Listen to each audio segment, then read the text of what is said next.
এই গুলিটা করেছে আরাকানরা।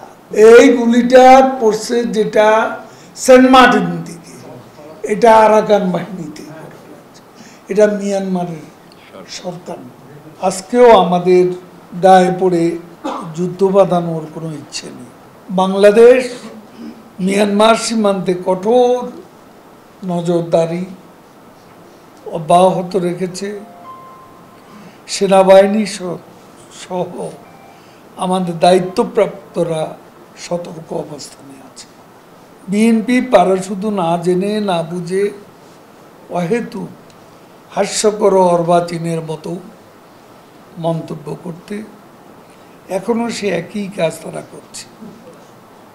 রোহিঙ্গারা আসছিল, তখনও ওদিক থেকে কিছু প্রভোকেশন ছিল, কিন্তু আমরা ওই প্রভোকেশনে ফাঁদে আমরা পড়িনি। এবং আজকেও আমাদের গায়ে পড়ে যুদ্ধ বাঁধানোর কোনো ইচ্ছে নেই।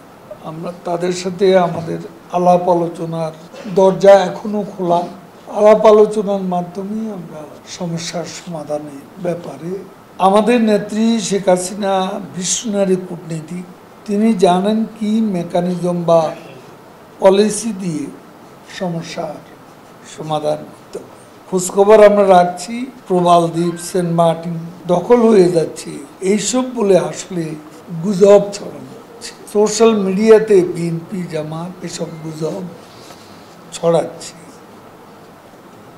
বিএনপি যখন ক্ষমতায় ছিল তখন রোহিঙ্গাদের প্রথম বাংলাদেশি পাসপোর্ট দিয়েছিল বিএনপি সরকার।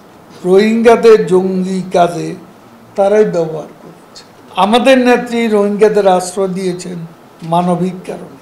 তারা আমাদের উপর একটা অতিরিক্ত বোঝা চেপে বসেছে, যেটা আজকে সংকটে আমাদের জন্য সত্যি বোঝার ব্যাপার হয়ে গেছে। তাদের ফিরে যেতেই হবে। সেই কূটনৈতিক প্রয়াস অব্যাহত রয়েছে। আমরা কোনো নতজানু আচরণ কোনো অবস্থাতে করিনি, ভবিষ্যতেও করব না।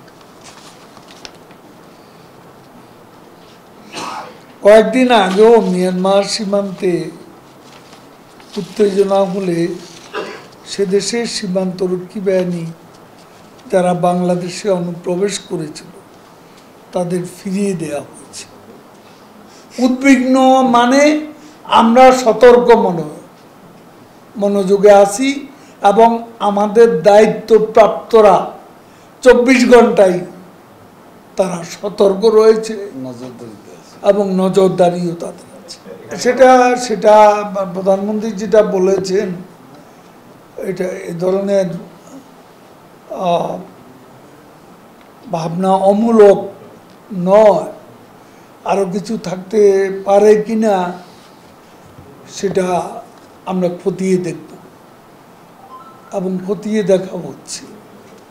কিন্তু মিয়ানমারের অভ্যন্তরীণ সংঘাত, এই সংঘাতকে নিয়ে আমরা তাদের সাথে আলোচনা করতে পারি যে তোমাদের সংঘাতের কারণে আমাদেরকে প্রভোকেশন দেওয়া হবে কেন।